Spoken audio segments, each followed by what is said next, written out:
Assalamu alaikum, sister. Thank you for writing to our live session. I'm sorry to hear about the problems you're going through with your fiance's father.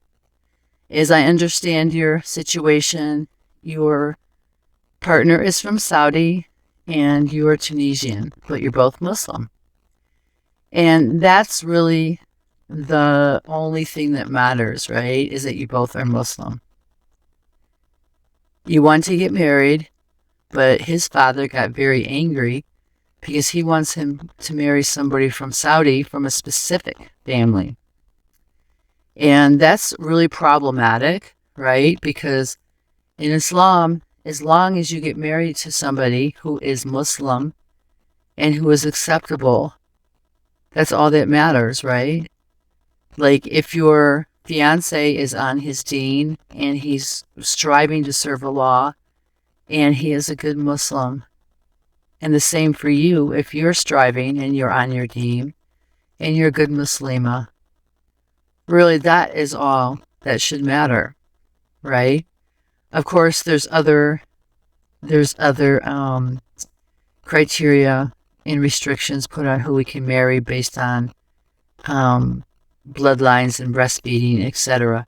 However, there's nothing that says you have to marry within a specific family, or marry for money, or marry because someone wants you to, right? You are free to marry who you want, and your fiance is free to marry who he wants, regardless of what anybody says, including parents. That is both of your rights in Islam, okay?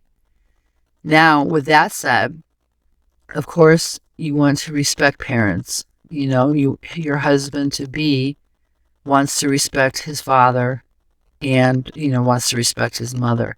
However, if he loves you, there's no Islamic reason why the two of you cannot get married.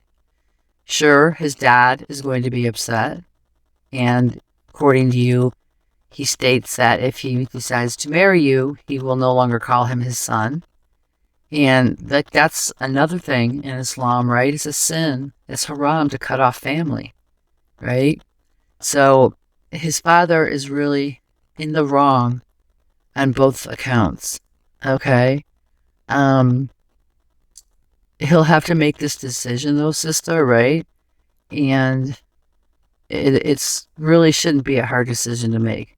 Because if the two of you are striving to please Allah, the two of you have found that you're compatible and you care about each other and you would like to, move forward with a marriage for the sake of Allah, then Allah will bless you, inshallah, right?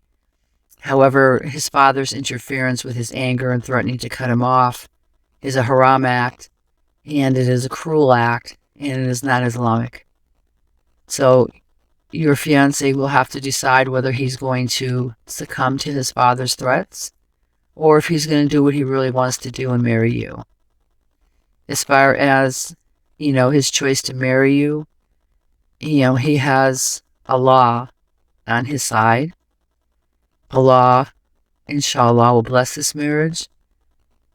And moving forward, he would have to deal with his family, and specifically with the father. It may be that, there's tension for a while afterwards, and it may not be very pleasant with his family, but perhaps, inshallah, Allah will soften their hearts to the right way and to the right path of love and mercy and kindness, and they will come to accept the marriage. So, inshallah, sister, please, make dua to Allah. Pray to Allah that He grants both you and your fiancé ease, and that the correct decision is made on the part of your fiancé to marry you, and that his father and his family will get over their anger and their haram behaviors, because whoever their son marries is up to their son, and you are a Muslim, and there's nothing wrong with getting married. So with that said, inshallah, you both will have a wonderful marriage and be able to forge through with faith and with strength through these problems. And inshallah, moving forward, Allah will soften his parents' hearts. We wish you the best.